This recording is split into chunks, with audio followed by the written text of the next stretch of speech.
to check in real quick for a few minutes. Nothing fancy. I just wanted to stay in touch with the mob. I'm getting some fuel at the Atlanta Petro. If anybody's ever been here, you know what a wonderful experience that is. It's about the only big parking lot here, and it's just chaos. Anyway, I just got some fuel. I was going to try to get my truck washed for the second time. I just don't have time. I'm running two. Right now, I'm still on the weekly dedicated route here in Atlanta, and it's basically traffic all the time.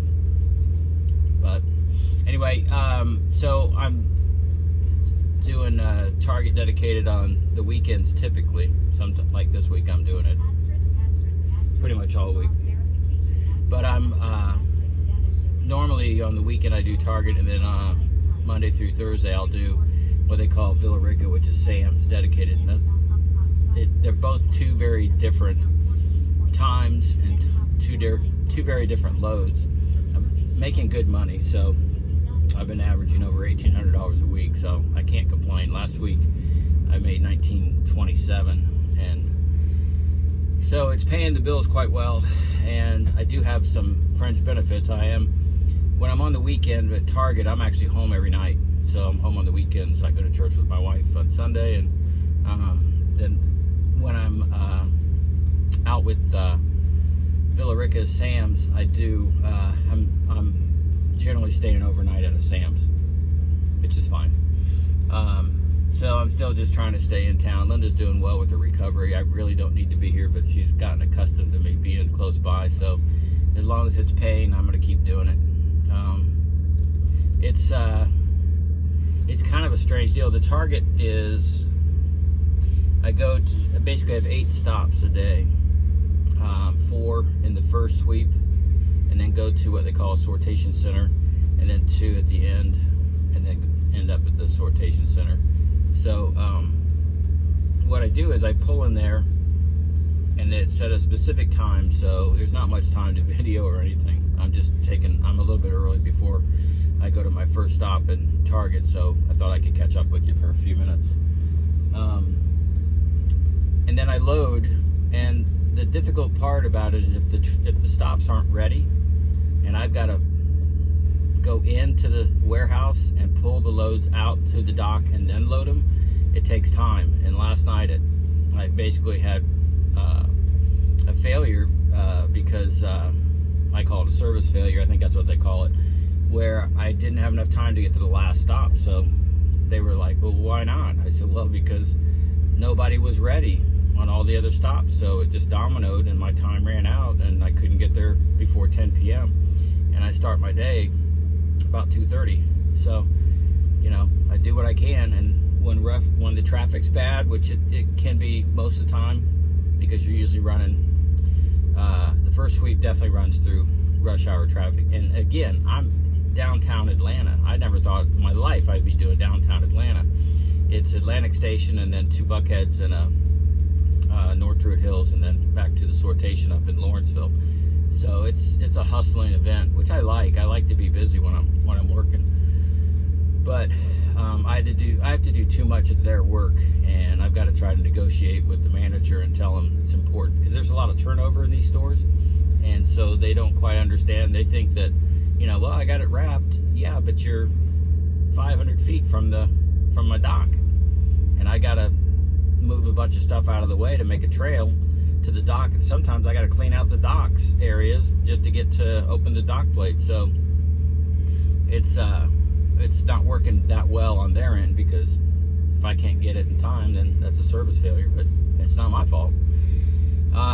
The Villa Rica, what I kind of like about it is, you know, it's a little bit of, you feel like you're doing a little bit of OTR, even though it's not very far runs, but it's just a drop and hook.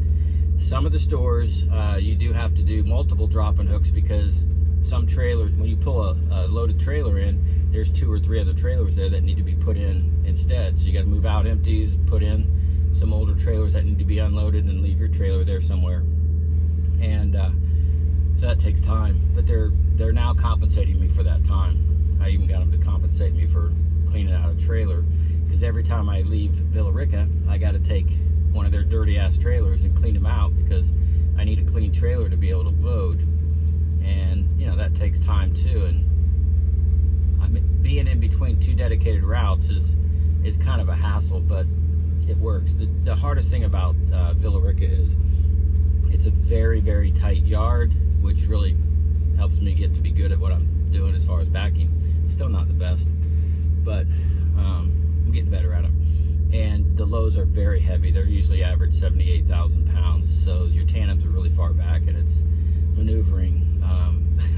I had one incident last week where I was coming around a barricaded wall from going 400 north to one of those clover leafs, but the clover leaf was built a little tight, and with the tandems all the way back, the rear passenger side trailer wheel tagged the wall and just bent the hell out of the rim. So I look over and obviously I hit the wall, and I look over and my wheel is just barely hanging on, just bubbling. So I call breakdown, ask them what I should do, and they said, well, pull over and we'll come out. And I said, well, there is nowhere to pull over on 285. I said, I got 12 miles to drive. I'm gonna go to the Petro and see if they can get it fixed. And they're like, well, we really don't like you driving, you know, with the vehicle like that. I said, you and me both.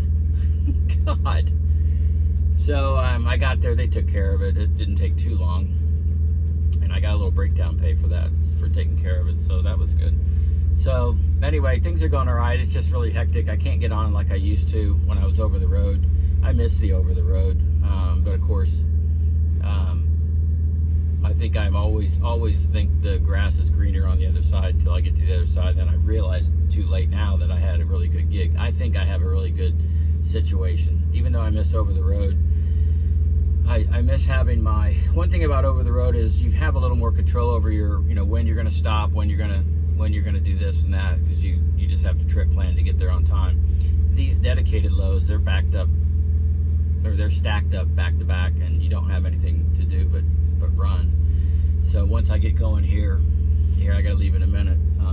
It's just boom, boom, boom, and there's no time to stop. I mean, if you're gonna get something to eat, you're gonna have to eat real quick while they're unloading you at the sortation center, and then back on the road. So